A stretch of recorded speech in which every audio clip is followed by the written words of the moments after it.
All right, hello everyone, and welcome back to Play Pause Rewind. This week, we have some very exciting news that we just found out, hot off the press. You are listening to the 187th most downloaded film and TV podcast on Apple Podcasts, specifically in Hong Kong. We just got an email from some guy saying that. So that's shout hilarious. out to all our Hong Kong listeners. We appreciate you. Yeah, thanks. Thank you. I guess there's not a huge market for film and TV podcasts on Apple Podcasts in Hong Kong, but go us. Woo! before we get started though, Niles, how have you been recently? Oh, I've been hanging in there, and today I'm excited to talk about what we got on the deck. We're a little late to the game on this conversation today. We are. We're talking about Squid Game. We won't jump into that too much just yet, but I just wanted to point out this is our first fan requested episode. We did have a listener reach out to us a few weeks ago, and he said, hey, you guys should do an episode on Squid Game. So here we are doing an episode on Squid Game because it's phenomenal. But yeah, we were recording this a few months after it's been premiered and everyone's kind of talked about it, but yeah, better late than never. I was late to the game watching it, so that's part of it. Yeah. But yes, Squid Game is a Netflix original series. It was created, and we're going to do our best with pronunciations. Neither of us speak Korean or any Asian languages, actually, to my knowledge. Yeah. But the Netflix was created by Hwang Dong-hyuk.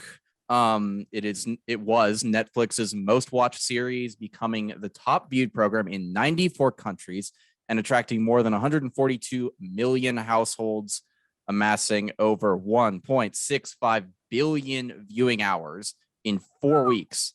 So this project took a long time to make. It was first pitched in 2008 as a film, but Hwang was unable to get funding, and he has been trying ever since then. There's a longer story there too. Apparently, he really struggled financially in the interim, and a lot of his experience he put into this work, apparently. But in 2018, Netflix was looking to expand their reach overseas outside of the United States, and they wanted something to replicate the success of Stranger Things abroad in Asia. And they were setting up an office in the Asia region, and he was able to pitch to them, and they ordered it as a series. And they started working on adapting it from film to television, and that is how we got Squid Game. So cool story there. This project took over 10 years to get greenlit. Gosh, that is an insane amount of effort to put into one story, but clearly his work paid off, because this, like you were just saying, this was like the most watched series on Netflix. It's phenomenal in every regard. Like, we'll get into that later, but I think Dylan and we both kind of agree that this series is fantastic, and I'm pretty sure anyone who's listening will agree if you've seen it, because this series, it's layered, it's complex, there's so many different ways you can analyze it.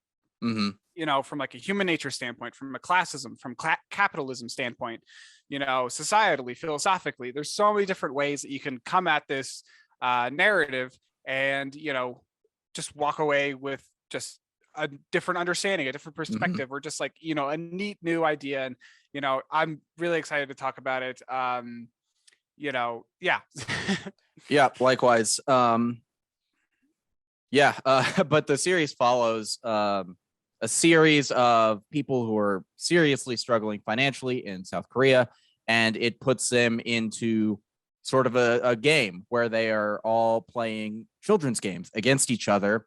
But it turns out there are very deadly consequences for breaking the rules of the game or not winning. And they are promised immense prize money should they win. And the series goes from there. Anything more is kind of spoilery, but that is the kickoff, I think. Yeah. And, I think immediately once you hear about the premise of the series, you're definitely going to think about, other series that have kind of a similar tone to it, because, spoiler alert, people die in this series when they don't win. Oh, they die. Oh, I must have watched the wrong show. Shit. But they're competing in these games against one another, kind of a gladiator-esque thing. But we've seen this similar narrative in like the Hunger Games, but probably more notably in Battle Royale, which was this I think it was a Korean film. I'm not exactly sure, but it was a very similar premise to like the Hunger Games before the Hunger Games, whereas a gang of characters who are forced to kind of compete to the death, for either like entertainment or for a prize or something like that. It's Japanese, by the way. Battle Royale is Japanese. Thank you.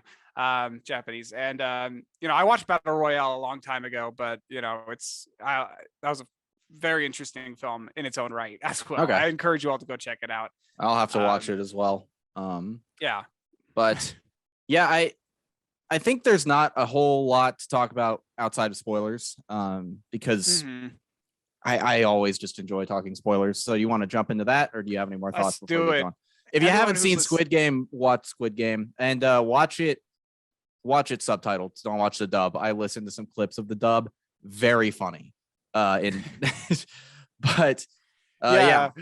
Let's. I had to listen to it in the original Korean. I wasn't gonna listen to it dubbed like that. I can do dub with like anime, but I can't do it with like real Korean. Right. And like there is a little bit of a hurdle getting through subtitles, but like you adjust in 20 minutes. Like 20 minutes into the first episode, you're fine, you understand it. Your brain kind of resyncs to match up with that.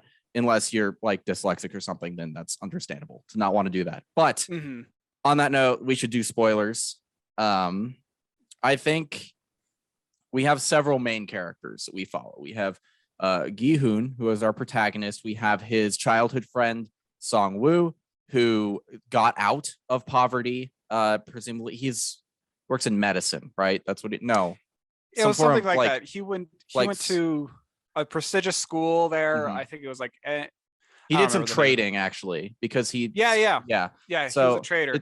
It's been a little bit since we've watched this, but we also have Sae-bok, who is the main female character, and she is a North Korean refugee, which is very interesting given the subject matter of this series. And we'll talk more about her and why that's cool later on. We also have Ali, whose first notable act is saving Gi-hoon in red light, green light when he almost falls. And we have a couple other characters as well, but we'll get more into them in a little bit. Like we have a gangster guy. We have a really irritating woman who just kind of changes personality on a dime. We have the old man. We have a cop trying to infiltrate the game, and we have the front man, the guy in the mask who's running the show. And yeah, that's our main. Those are our principal characters. Yeah, it's a diverse array of characters because you got people who are like from South Korea. They're like Ji-hoon and Sang-woo and Dak-soi, butchering those names, I'm sure. But you got some people like that who grew up on the streets, and some people who escaped poverty. But then you also have like Ali, who's an immigrant who came in from Pakistan, and he's trying to make a living here in South Korea. And then you have the front man and the cop, and it's a very good diverse array of characters. So I like all the main characters, and Ji-hoon, he's a great protagonist to follow because he's layered as well, just like the show, because Ji-hoon, he started out as an auto worker. From what I remember, he got laid off from that job. He tried to start his own business. That didn't work out. Now he's a chauffeur, and he's accumulating massive amounts of gambling debt. And a lot of the contestants in this show on the Squid Game, they are amassing, or they have serious debts as well. And we can talk about that a little bit more later, about how that kind of dives into the classism and the capitalism aspect of the show and the commentary there.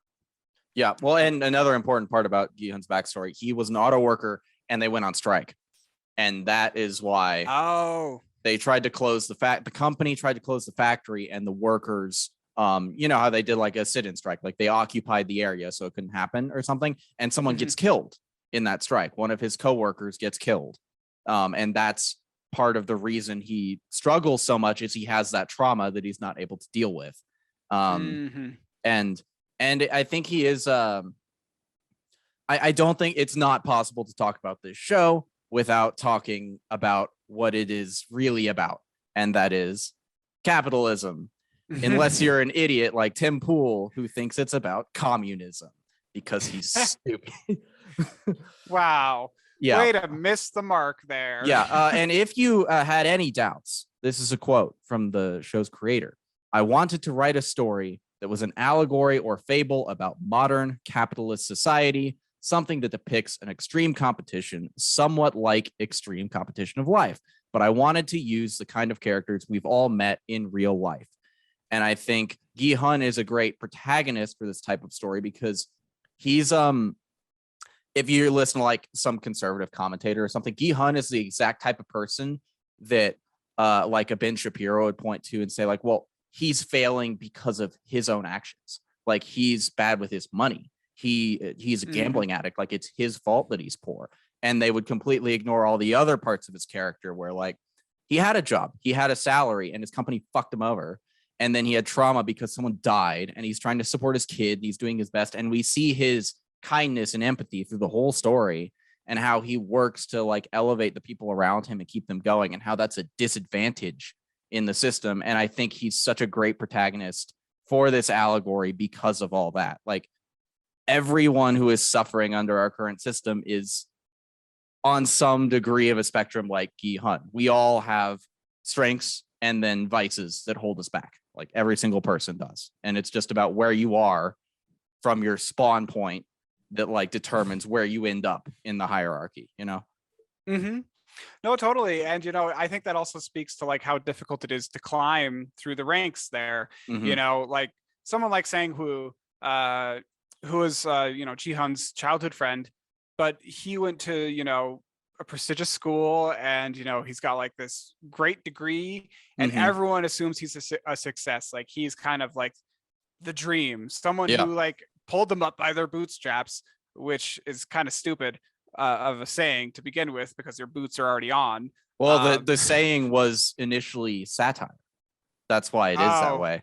The guy who said it initially was like a socialist, and he was mocking the idea of pulling yourself up by your bootstraps, saying it's an impossible feat.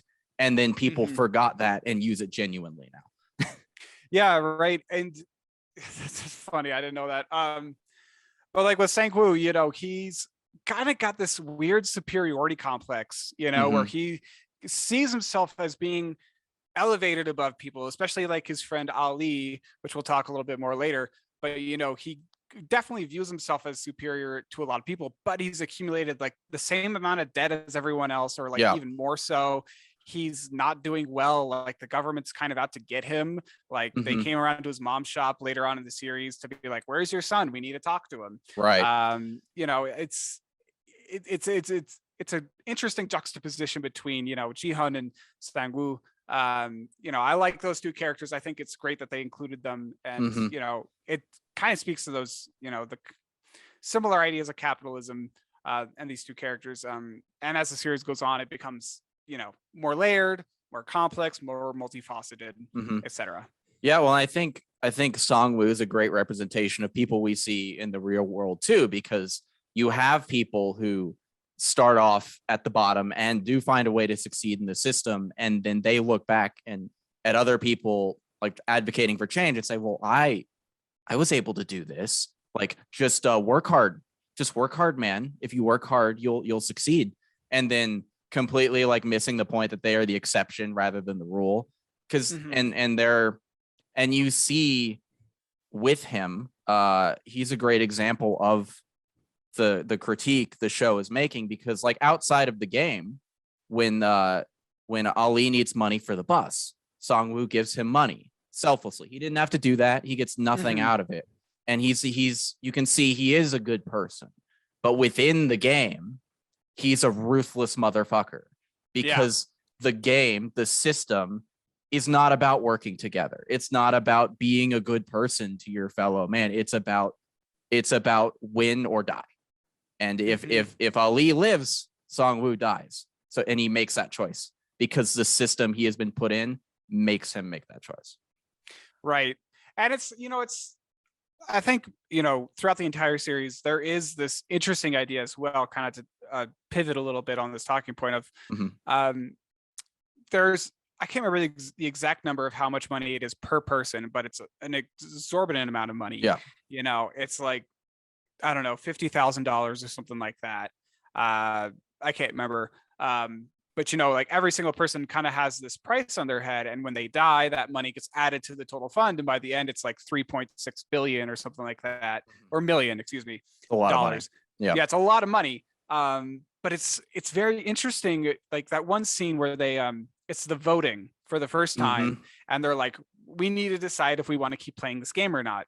Yeah. And then it's interesting how many people said, let's keep playing, because they value human life, like to this specific dollar amount. They're saying, I don't care how many people have to die. That money belongs to me. I'm walking out of here with that money because I need it more than these people. Like they're just kind of placing this, like elevating the value of currency, which has, it has real world value, but how can you put a value on a human life, or even like 400 of them, however many there were, 456. Exactly. Corporations and politicians, how could you do that? How do you do that every fucking day? Like it's so accurate. I mean, and I think because they vote to leave, they by one vote, the old man is the swing, which is interesting because of what we find out later on, but they vote to leave, and then almost all of them come back. Yeah. And that, I think, is where the show goes from being really good to being superb. Because we see red light, green light, and we see them get mowed down. Like a ton of them are killed, and they all go out back into the real world. And then almost all of our main characters decide taking the chance of death is a better option than living in the regular, like, capitalist dystopia they live in. What the world has done to them is worse than what could happen in the game. They all decide that individually. Right. And that's where I think the show really elevates itself. Yeah, and I think there's definitely like a conversation there about opportunity. Everyone, when you go to this game, you have an opportunity to win a crazy amount of money and have an amazing life afterwards. But if you don't go back to the game and you stay in the real world, you don't have a lot of opportunities to succeed there. The reasons that caused you to initially go in it are still there. So it's almost like in the game they're safe from that initial problem they had. And they kind of you and them both kind of forget about it. It's like, I got to get out of here, and then they get out, and then life comes back to kick him in the ass. Yeah, it's like the grass is always greener kind of situation, but also at the same time, it's a kind of this self-delusion or self-deception of being like, no, I can definitely win it. It's a gamble. You're like, I don't care what the odds are. I don't care. I'm going to put all my money on this horse and see if it works out. And it doesn't for a lot of them. It doesn't die. And I think I just thought of this, but I think it's to a much less serious degree, but I think it's the same reason people will dive into like an MLM company or a cryptocurrency or NFTs or some shit like that, because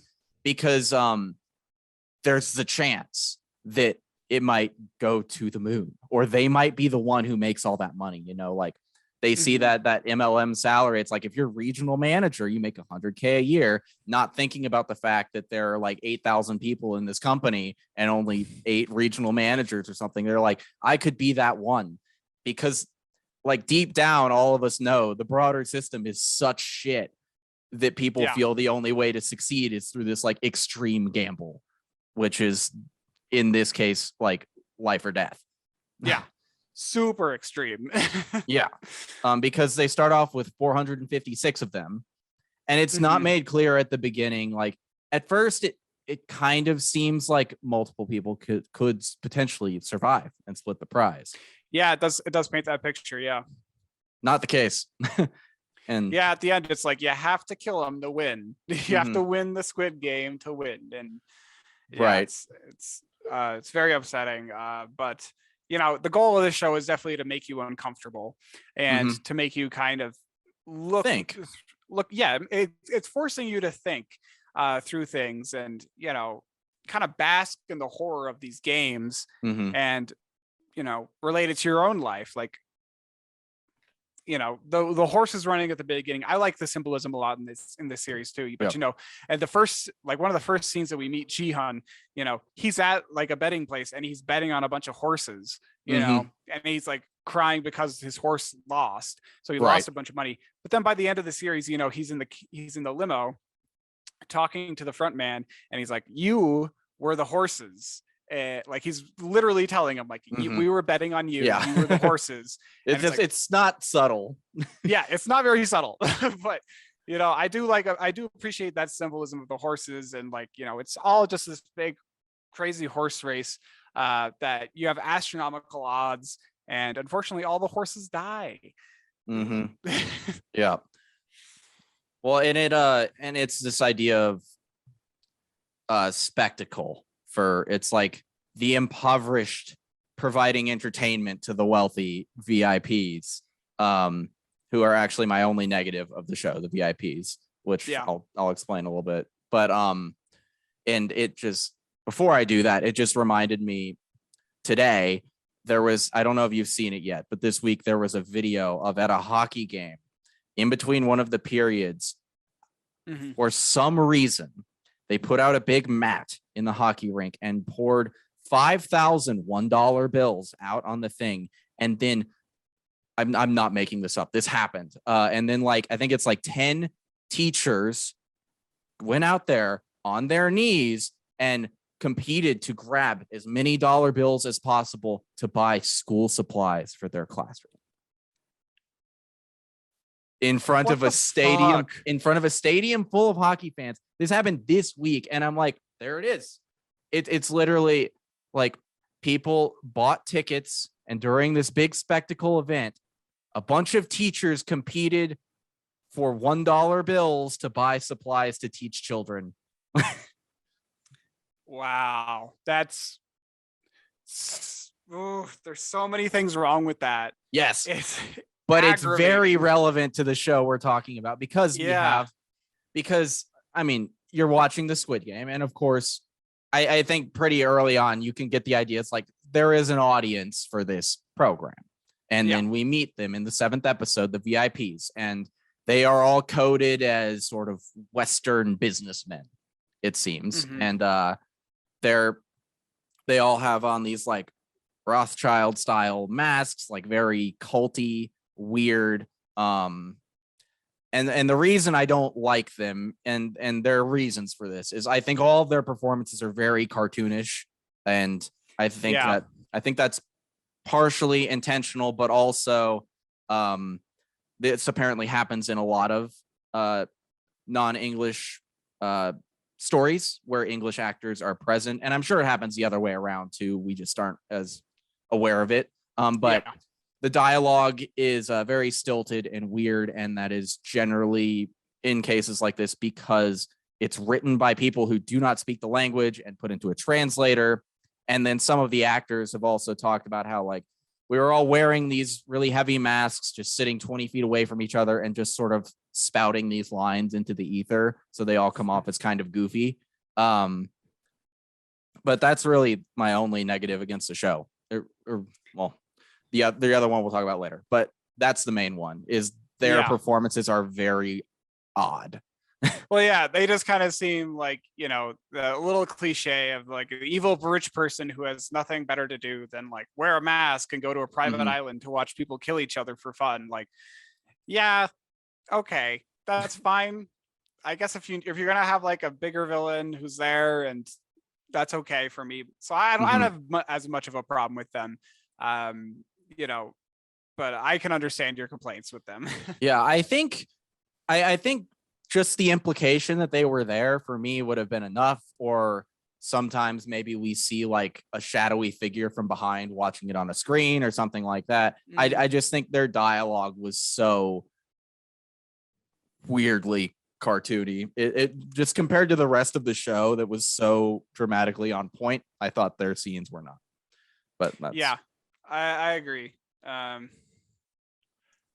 see what else we got. You want to talk about the cop, the undercover cop?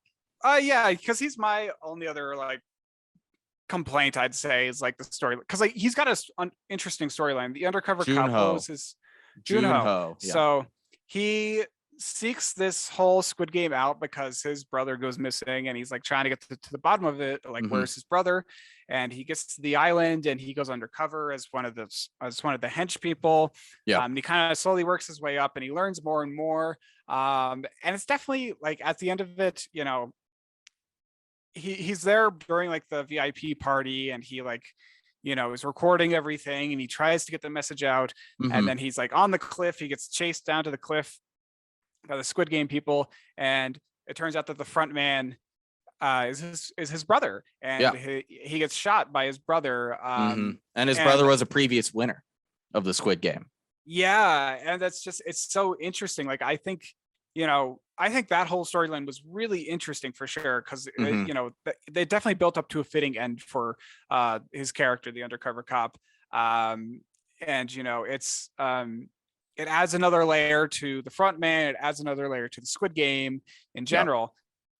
To me though, it just kind of felt like it was lacking something. Like, I don't know how else to kind of put that, but just a part of it felt like I wanted more of it. You know, I wanted there to be a conversation there between him and the front man or something like that, or I don't know. It just kind of seemed, a little undercooked or something. Yeah, I agree. It was the most undercooked part of the show, I think, but I'm pretty sure its function was to give us hope throughout. Like the things happening in the games are so dire, and characters are getting wiped off the face of the game like so quickly. I think it was meant to give us like just a little nugget of hope that this guy is going to like bring in the cavalry. They're going to shut it down, and some of the people are going to get out.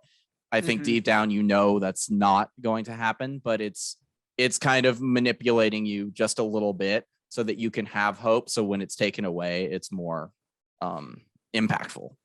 That was my sort of thing on the storyline. It's reminding me of something that I can't remember what it reminds me of, but there is a similar type of thing in another movie that I cannot recall anything from at this moment.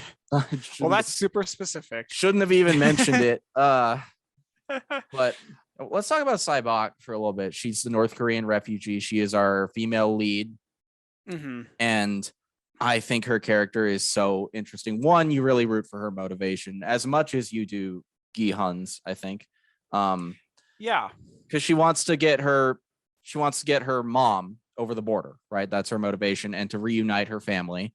And it's just so sad because they ask why she came here, and she's like, I thought it would be better. Like, she escaped the like North Korean regime only to land in a different sort of oppression. Well, yeah, and it's very interesting because she definitely struggles with her own sense of self-worth, I feel like, in the series. And you know, it's like when she's paired up with that other girl who's her South Korean counterpart in the Marbles game and in the other game, you know, it definitely feels like, you know, they have a good dialogue there, and the South Korean kind of gives her like some more motivation of like why she needs to carry on, and they kind of get a little bit deeper down into like the root of their characters and why they're there. Because the South Korean's like, I don't know, just kind of seemed like a fun thing to do. I kind of need the money, but you know, obviously Saibok, she needed a little bit more. And you know, especially from like an outsider perspective, you know, the way that they were talking about, you know, the relationship between North Korea and South Korea was, you know, interesting, because I had honestly, because I'm so isolated here in America, I don't really get a lot of exposure to like how those two countries kind of view each other, or how like what is the conversation among the South Koreans about North Korea, like the history there. And it was interesting to just kind of see these characters that come from different worlds but are so close together have such different and unique experiences. Yeah. And I their conversation in that episode, and the whole Marbles episode in general, I think is the peak of the show. But that moment when they realize, because like they're starting to bond just a little bit, and then they realize they're gonna have to, one of them is gonna die. And then there are like multiple points throughout the episode where the South Korean girl is like, oh, when we get out of here, and then remembers like, oh, one of us isn't. Yeah. And it's so sad. And also with Gi Hun and the old man in that sequence as well, you see even like what we were talking about earlier with Song Woo, how the system corrupts him and causes him to do evil. Like we see it do the same thing with Gi Hun in this. When his back is up against the wall and he's gonna die, he betrays the old man. He tricks him, or he thinks he does. Yeah, he thinks he does. Yeah, and that's and let's talk about the old man next, because what I mean is this is the part I thought the twist kind of undermined a little bit. I think the twist is really good, but the betrayal that Gi Hun commits here, and then the fact that the old man knew what he was doing and just let him do it anyway, I think that was really devastating emotionally, and it really brought the point of the theme, and it really showed a lot about both of those characters. And we get the twist with the old man that he's the guy running it all. He's super rich. Yeah, he's at the top. He's at the top. And I think this moment is a little bit weakened because of that, but that twist is super important for the rest of the themes of the show. So how did you feel about the twist with the old man? I really loved it, honestly. Looking back on it, I really should have seen the signs, because he comes in, he volunteers for the game. He's the first volunteer. He's got nothing left to live for. He's got cancer. He's the guy who kind of knows how red light, green light works. Like he's the kind of the first one who starts to play it legitimately. Yeah. And everyone follows suit.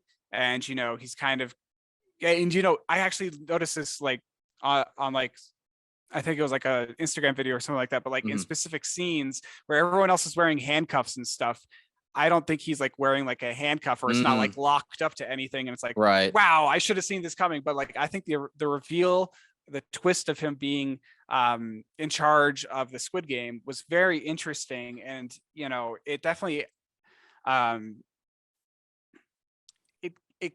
it creates this interesting conversation at the end, that the final scene of the series. We could talk about that a little bit more, but going back to that marbles scene, I kind of disagree. I don't think that it really undermines it.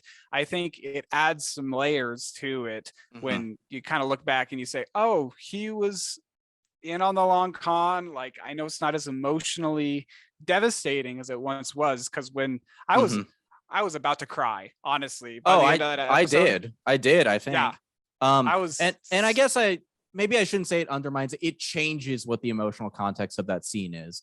And I just felt my initial emotional reaction was very powerful. And while I think the new context is very interesting and in line with the show, I miss that powerful reaction I had, because now I have a different one, and which is also good. But to your point about him being like treated differently, apparently in red light, green light, when the little robot is scanning and shooting people, apparently if you look closely, it skips him. It does not register his movement at all. Oh, cool. Wow. Yeah. So the special treatment.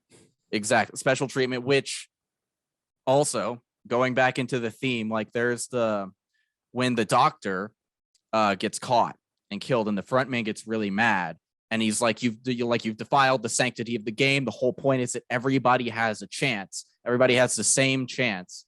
The old man completely, him being in the game just obviously tears down that entire thing, because no, not everyone has the same chance. Just like not everyone has the same chance in our system.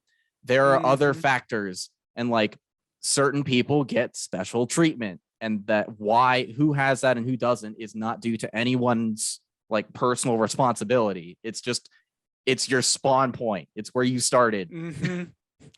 No, totally. Yeah, that's such a good point, because so many times throughout the series it feels like they're reiterating, this is fair, this is equal, this is like a balanced game, everyone has the same chance. And it is never like that at all. Like and just like you were saying, it's about the spawn point.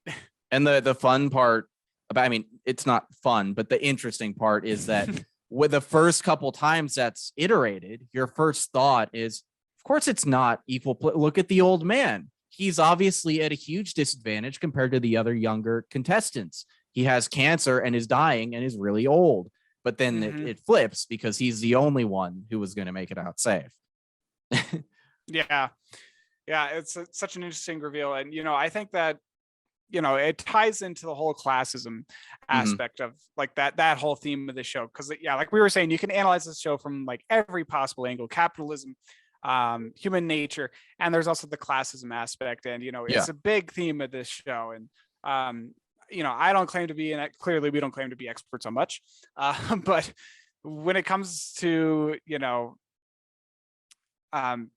the economic situation of South Korea, I do not claim to be an expert.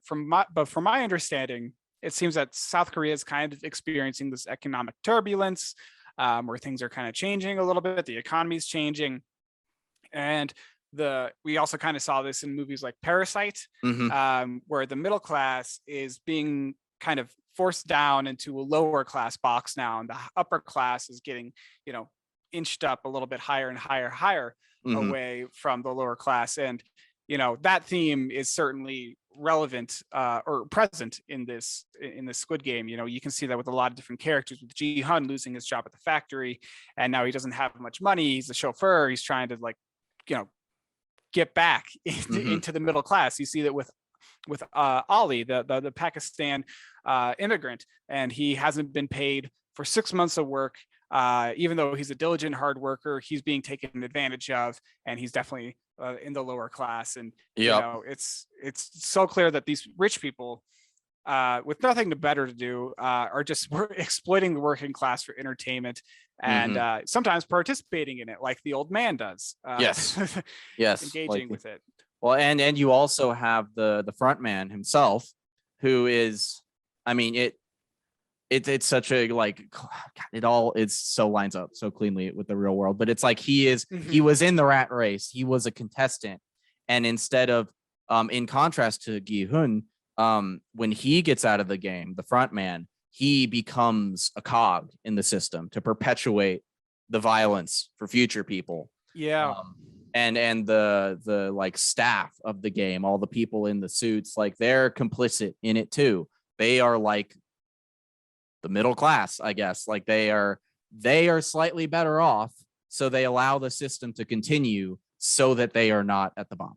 Like it's well, yeah. And I was reading on some of these articles, and there's like, you could look in, you could read into those different symbols that they have for those the minions, with the circle and the square and the triangle. They clearly have rank and order, and you can't speak out of line to a certain symbol, right? Whoever is your superior. I can't remember the exact figures, but one of them's doing all the grunt work where they're incinerating the bodies and dragging them off, and the other one like has the gun to shoot people, and then the other one is like kind of in charge and setting the tone for the games. But they're all still part of the system, and there's still someone above them, and then there's someone above that person. It's like, it's very interesting. And they're ultimately all expendable, as we see. Like they are better off than contestants, but as soon as one of them is unmasked, the front man just kills him. And that's it's like you are allowed to be elevated above the bottom as long as you are helpful to the top. As soon as you stop being helpful, you're dead. Oh, it's so weird. That was brutal. He takes off his mask, and it's like, well, I'm dead. I can't do anything about it. I think we didn't take notes on this, but I think the tension in the cookie game, the little cutout, the shape. Oh yes, yeah. Spectacular. That entire sequence, and then there's just that. You see it over and over again. There's the moment when a contestant fucks up and they realize they're done and it's over, and then they die. Like every time it happens, they don't get killed immediately. There's always a pause, and they cope in different ways. Some try to hide it, all this stuff. It's a great scene. Oh yeah, I thought that was such a good one. Like all the games in general, I thought were excellent. They were so interesting, and it definitely like corresponded to, I don't know, it it felt like there was like a deeper meaning behind some of those games, like attention to detail and like teamwork and I don't know. I'm grasping at straws there, but I think that all of those games were super awesome, and they did do a really a great job. Yeah. With just building the tension in those scenes. Because I think every single game, you just felt on edge from the start to the end of that game. Like, I can't take my eyes away. I have to know what happens. Yeah, and in different ways each time. I think like the diversity of the games and how they delivered tension in different ways. Like the tug of war scene was great, and I love the way leading up to our main characters like match, we get the voiceover from the old man like intercutting with footage of what he wants them to do, and it really, because that's the game before the marble game, right? So I love how it fucks with us because it puts them in a team game and they bond as a team and they come together. And then in the next game, because they've grown close with people, they pair up with people who they like and who they want to survive with. And then they have to, one of them will die. Yeah, that was brutal. Like a complete 180 on them. Yeah, I think, did you have a, like, it kind of sounds weird, but like, did you have like a least favorite game? Like which game would you say, was your least favorite? Because I'm having a hard time with that one, with that question. No, I think they all work for what they needed right? to. Yeah. Yeah, they all come in just the perfect way to make you feel what you need to. And I think what's really interesting is the glass, the sort of bridge they have to cross. It's like such bullshit.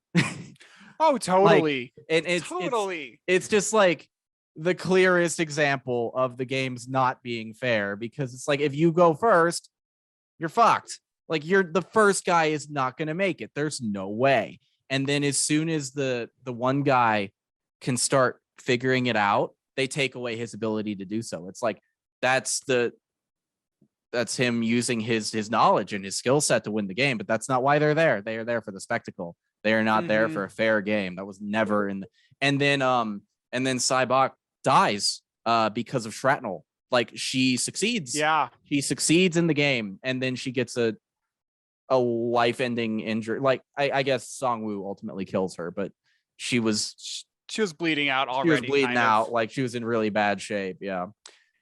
No, that it totally highlights the unfairness of the game. Like, just because they claim it to be fair doesn't mean it's fair at all. Like, you're literally, it's life or death. You have two options, and there's a 50% chance you're wrong. Like, that would be the worst way to go.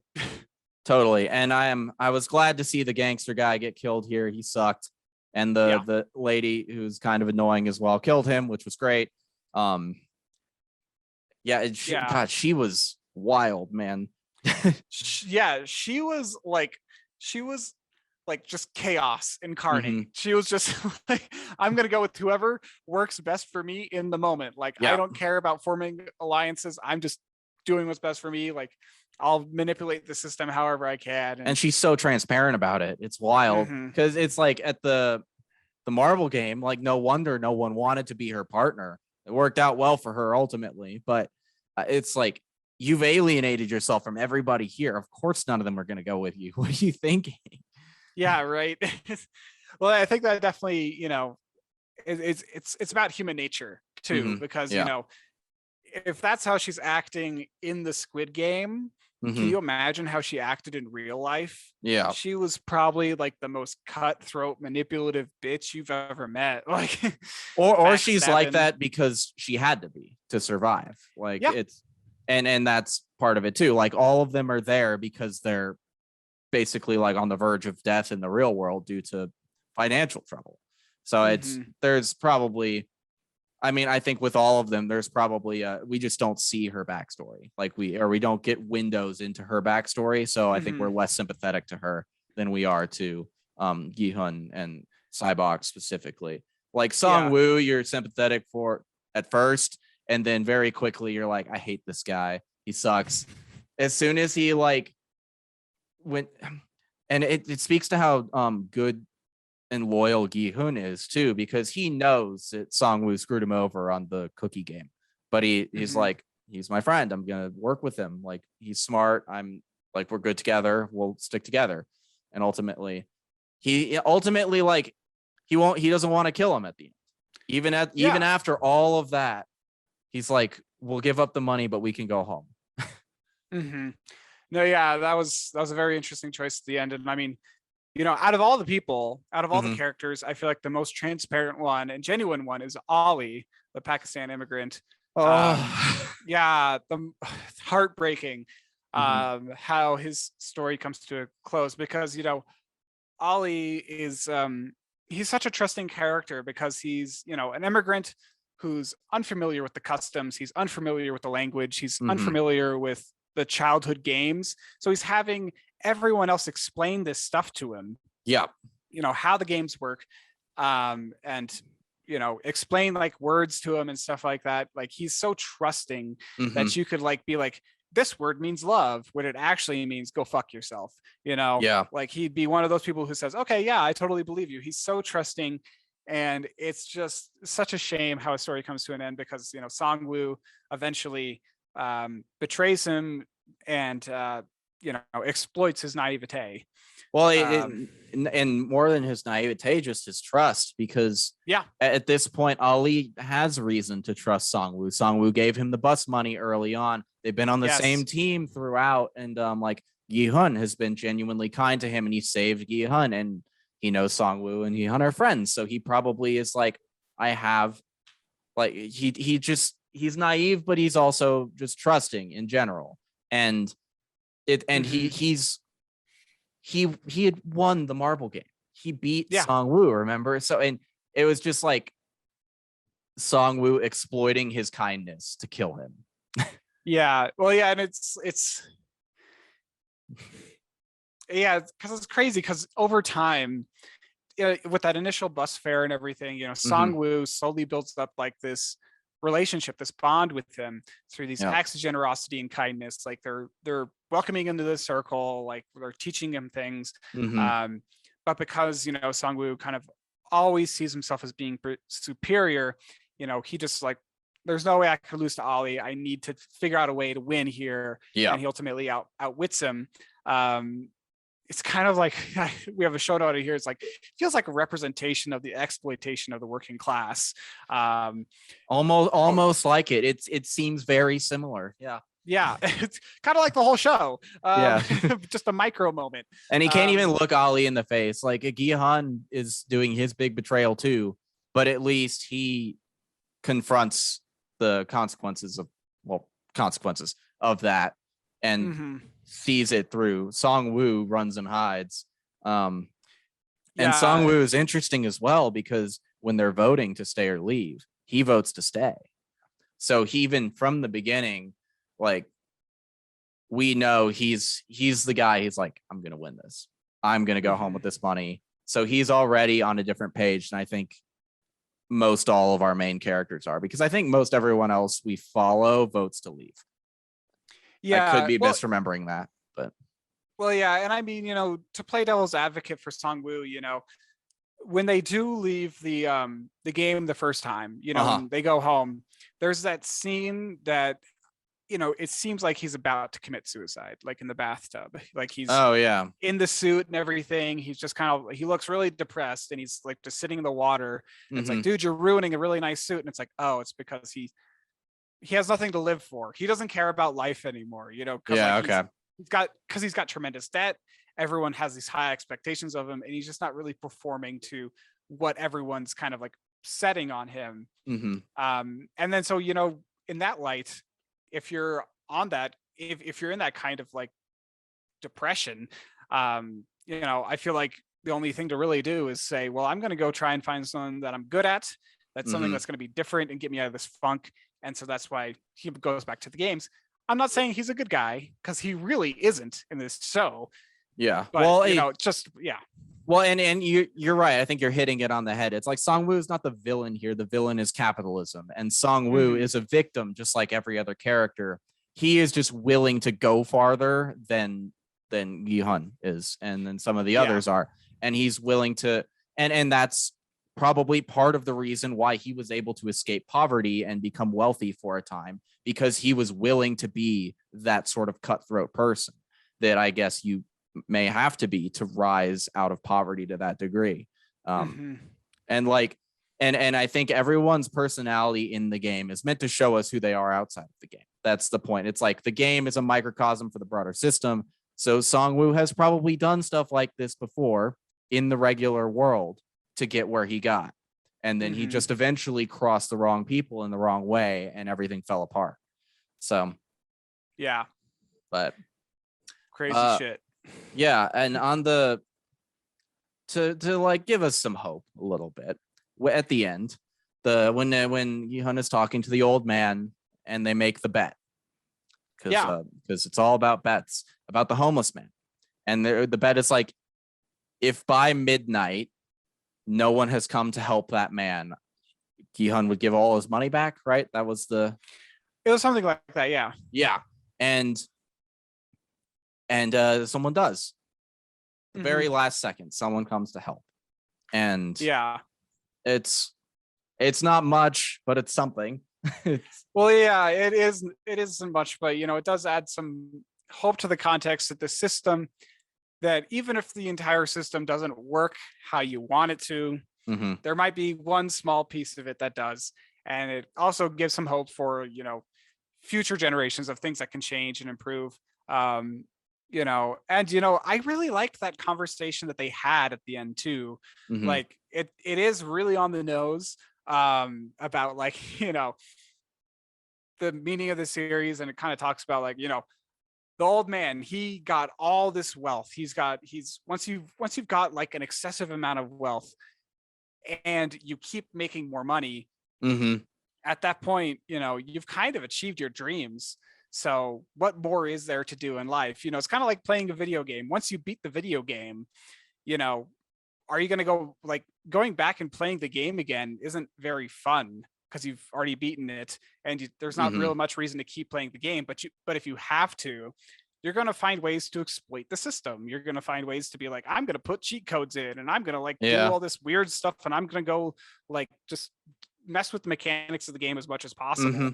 But yeah, I really liked that conversation at the end, because I could not possibly figure out how to spend $36 million.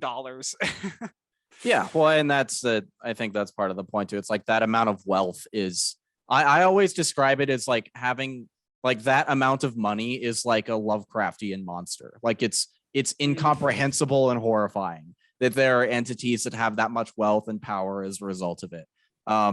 Because you're right, like there's diminishing returns on money, just like anything else. If you have $36 million and the next year you have $65 million, it's like your material conditions have not fucking changed at all, which is why I think all billionaires are garbage. Because, no exceptions. I agree. Yeah. So it's like you don't need, there's no point to having this amount of wealth. So why do you do it? Exactly. Yeah. Like I feel like a lot of people, I do this too, where I just fantasize sometimes every now and then about like, what would it be like if I won the lottery? What would I do? Even after you buy like cars and like several homes, and you invest the money and you donate a lot of it, you're gonna still have a shit ton just sitting around. And you're like, what do I do with myself? What do I do? Do I go back to work? Do I even have a job now? What do I do with my time? Like, right.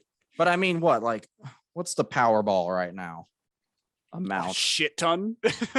Yeah, it is. But how do I read this? I'm just trying to see. Okay. The estimated jackpot of the Powerball is $320 million. Like compared to actual wealthy people, that's like broke bitch money. And so I'm like, yeah. But speaking of I had one more thing I wanted to say about the lady who helps a homeless person, because it's like it's an argument of ideology at the end. The old man thinks the system will not allow this man to be helped. No one will come for him, and Gi-hun is insistent that someone will come. And I think it's very important that his side of the argument wins, because it's like, the system is unkind and it will continue to be unkind. But if enough people act and think like Gi-hun does and do the right thing at every potential opportunity, then maybe slowly you can start to build change from the bottom, because the people at the top are never going to allow change to happen from the top down. They're benefiting. Why would they change anything? So you have to force it from the bottom. And that holds true in like politics and shit as well. Like, we're not going to see, this whole episode is political. Sorry, audience, but it kind of has to be. It has to be. It's like, we can look at it in America now. It's like, we defeated Donald Trump. We elected Joe Biden. Fucking nothing has changed. Biden is doing everything Trump was doing before him, because of course he is. He's a top-down politician. He's part of the system. The only way to create political change is starting at the local level, like organizing and electing local politicians. And then you have to work your way up. You have to make it impossible for the current rank and file of like establishment politicians to maintain their ideology. Like, we were supposed to have student debt canceled, but we don't, because why would they ever do that? I know. No, yeah, exactly. You know, the local elections and the state elections matter much more than the national elections, because of course they fucking do. The local area is going to have the most direct impact on your life. The national level, not as much. And they can use the local and state level for fucking precedent too, like the abortion legislation in Texas. Now look what's happening in the Supreme Court. That like local and state level things open the floodgates to federal things, because that's how our country is organized.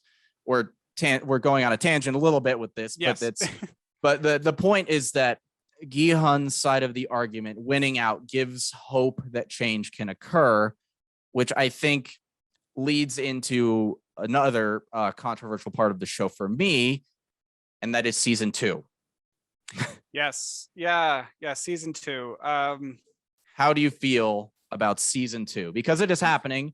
That's what happens. The show is a victim of its own success. It was so wildly successful that under capitalism, it must continue. We can't stop making that money. We need more. It's the moneymaker.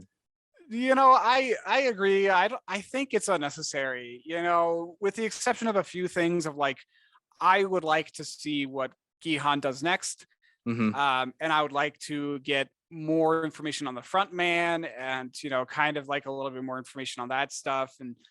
But, you know, honestly, yeah, I think it's unnecessary. I think it's kind of silly because the storyline met a really fitting end. And, you know, by the end of the series, when that happened, when, you know, we'll talk about, you know, how it ends in a little bit. Like, I haven't show note about it, but, you know, Gi-hun dyes his hair and he's going to go to America, but then he gets pulled back into the games, you know, out of his own free will, and he's going back. And it's like, well, that's very interesting, you know.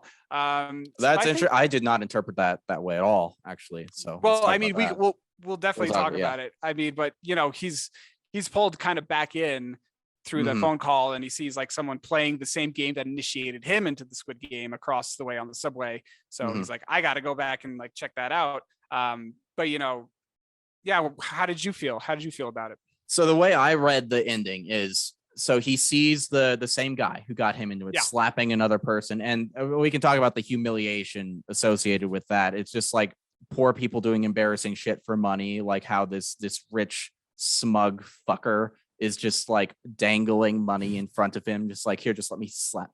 And then the psychological conditioning that Gi-hun goes through to where like when he finally wins, he goes for a slap because he forgot why he was playing. He forgot it was for money. So I do not think Gi-hun is going back into the games at all. I think his decision is, I am going to try to bring the shit down. That was my interpretation of it, because he tells the other guy who is playing the game, he's like, no, not ever. Like, he looks at him, he's like, never do this. And for a split second, when he's on the bridge into the plane, I was worried he was going to get like lured back in gamble, like because of the gamble, because he's an addict. But I don't think that's what he's doing. I think he has a determination to make sure it never happens again, based on that line he says to the guy. And I don't know if the story will benefit from us seeing that. Yeah, no, I don't think the second season is necessary. I like an open-ended ending like that because, there is kind of this question, and it does kind of play into like why he dyed his hair the color red, which we'll get to in just a second. But, I feel like there's an argument to be made for both sides. You could say Gihan's going back to stop the games, which is kind of what we hope it is. But is he going back to like join the games? Is he going back to join the organization and be another cog in the machine? Like the front man was. I feel like there's an argument that could be made for both sides. But maybe I don't see that. I think that's out of character for him, especially at this point. But I think the better ending would be it's a 1-season show. I think it needed to stay a mini series, and I think you end it with him having the phone call, and then he hits hang up, and you cut to black, and that's it. Yeah, you do not know. You don't get an indication of if he goes forward or backward. You just end, and you have to decide. I think that would have been much more powerful. I am worried because a lot of the times, we talk about this all the time with The Walking Dead. Like when something goes on too long, it will inevitably drop in quality. It will always it's every time it will happen eventually. It's like even your favorite series, even if it's crushing it every time, it will always inevitably decline at some point. It's the same with the stock market, and people forget about it every time. It's like, oh, it's going to go up forever. It's like, bitch, it's not. It's going to crash again because it's always going to crash. Like it's this... Well, yeah, I mean, just look at a series like The Simpsons. Just because it's been on for 30 fucking years doesn't mean it's good anymore. Like the first 10 to like 12 seasons, I'd argue, they are amazing. They are so funny.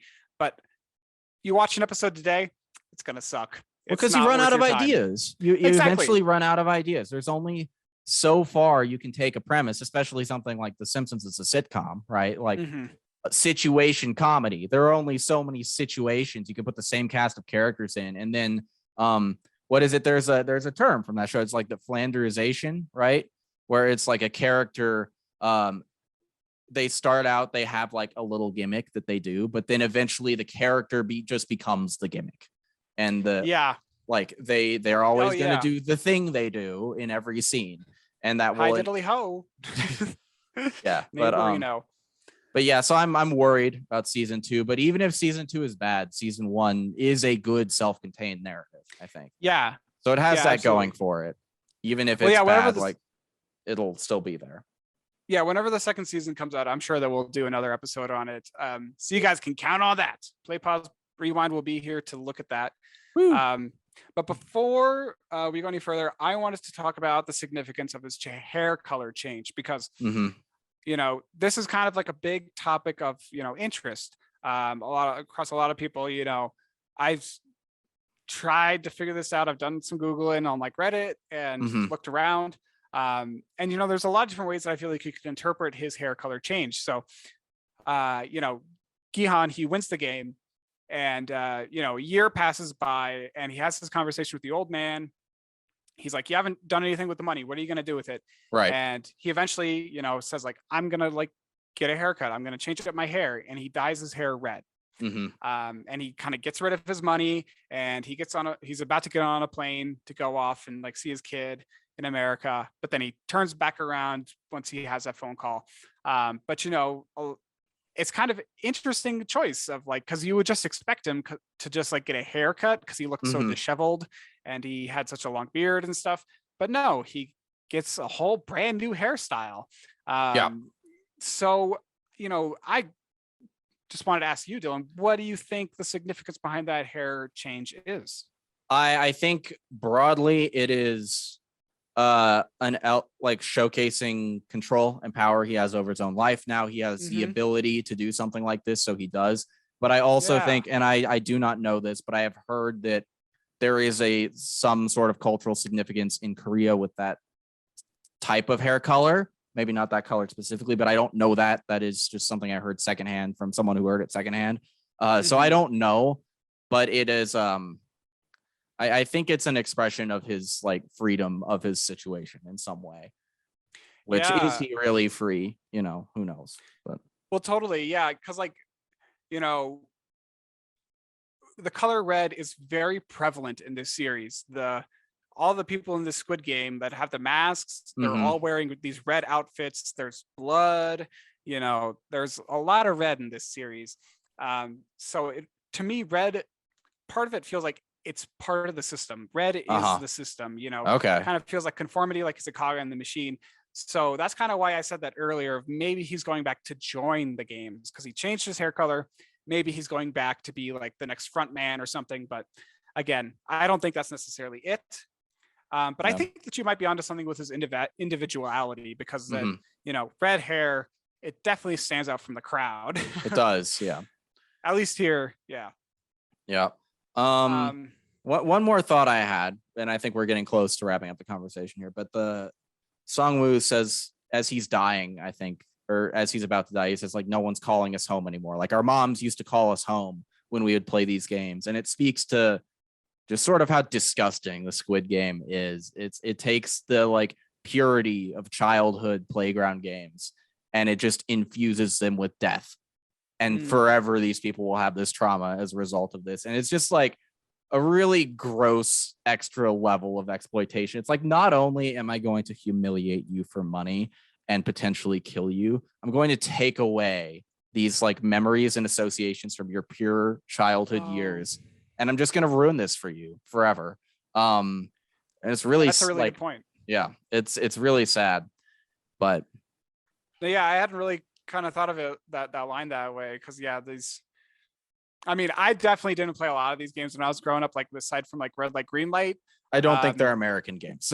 No, yeah, these seem very like South Korean, and that's okay. I'm happy with that. I definitely played a lot of like Foursquare and Red Rover and kickball and stuff like that. So very different games. But yeah, like if someone made me associate like death with chess or something like that, I would never play chess again. I would be terrified. Yeah.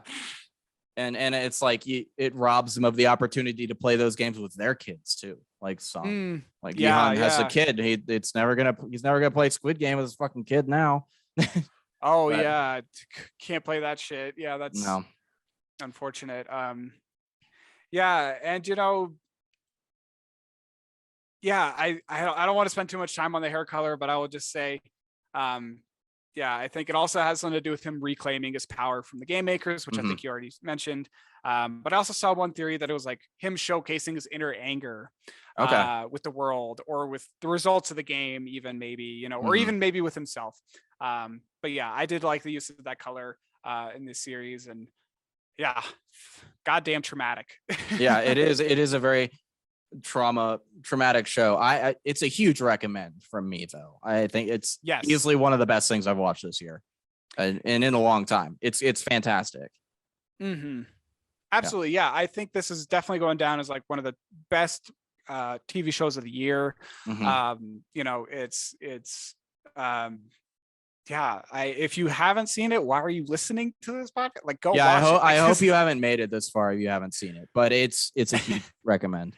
But yeah, let's jump into some other stuff we've been watching for a little bit. We always talk about other things we've been watching or reading or whatever. Niles, what else have you been getting into these last couple of weeks? Absolutely. So if you recall on our last episode, if you listen all the way to the end, you might recall that I have been watching Neon Genesis Evangelion. I'm happy to report I finished it.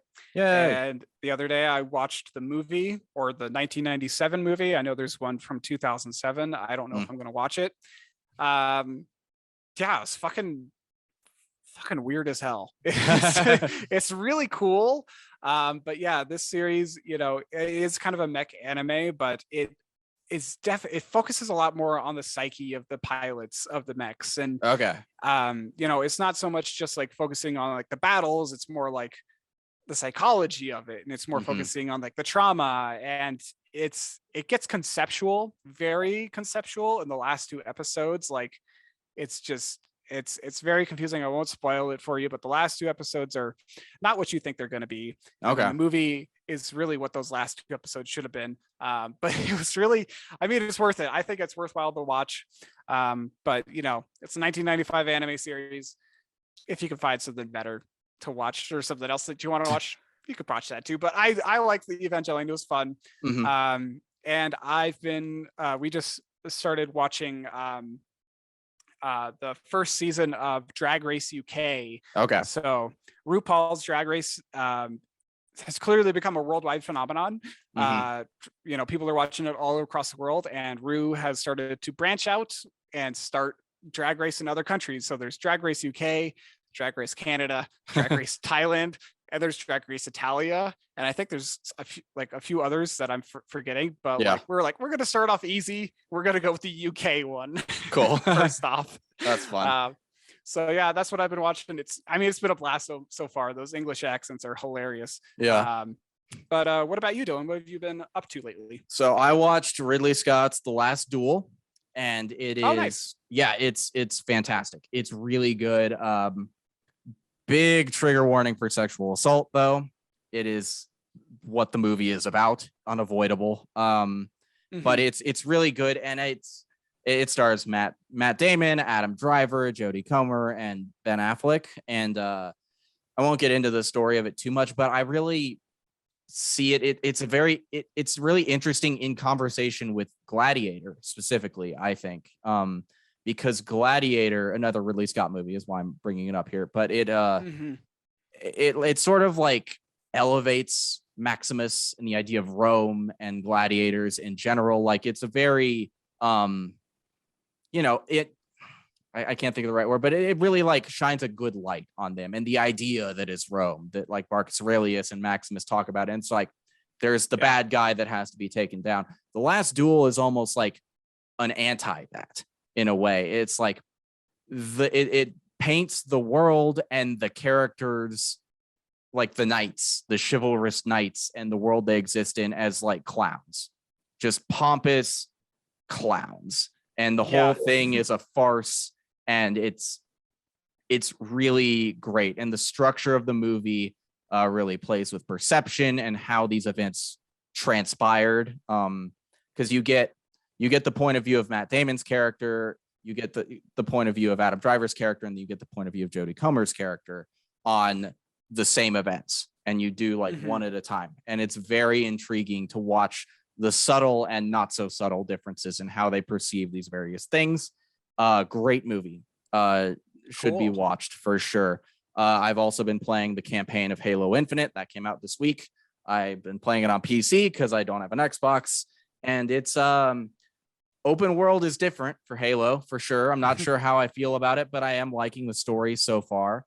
A lot of events have transpired in between Halo 5 and this, which is a very interesting approach to take. And if you know me, you know I do not like the story of Halo 5. So I think that was a relatively common feeling. So I think they've given themselves a lot of distance so they can do what they can with what they did.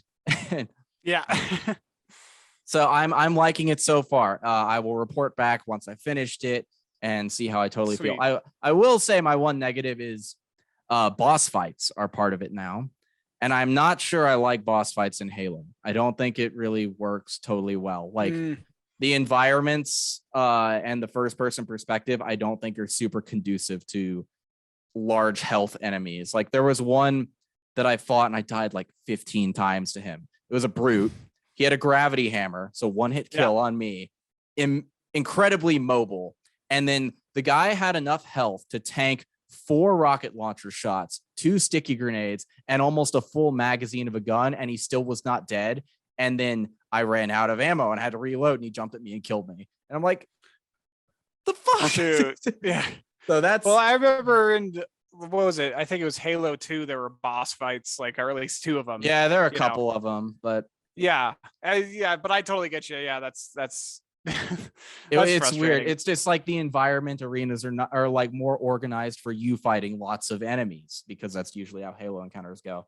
So it's like I would be trying to dodge, and then I would get caught on like a little box on the ground, and then he would hit me with a gravity hammer. I'm like, come, that's not my fault. Damn it. But I'm also continuing to read Dune. As of this morning, I have passed the movie. So nice. Into completely uncharted territory. And it's been a little bit different but mostly similar.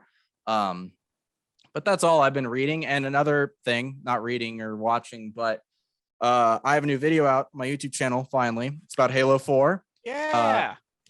That's linked down in the description below. So go check that out if you like Halo or you just want to support my other work.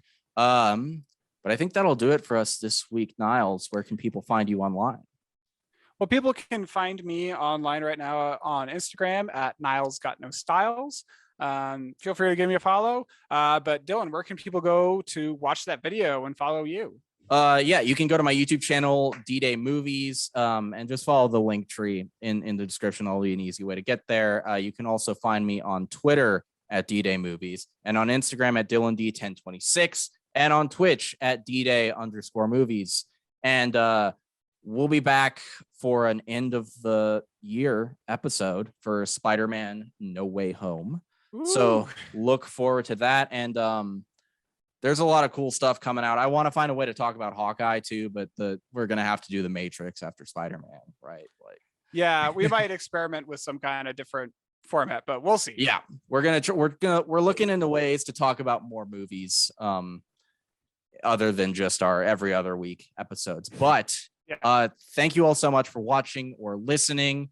And if you like this and you're watching on YouTube, you can subscribe, give it a like. And if you're on an audio platform, leave us a 5-star review. Maybe we'll read it out sometime. Subscribe there as well. Share with your friends and family if you think they'd like the show. Helps us out a lot. But yeah, we're really enjoying it so far, and we appreciate the support we've gotten. Yes, thank you all so much for listening. We are loving it. It's a fun podcast to do, so we hope you enjoy listening to it as much as we enjoy making it. Yeah, we'll see you guys back here in 2 weeks to talk about Spider-Man. Spider-Man. All right. Bye. Bye.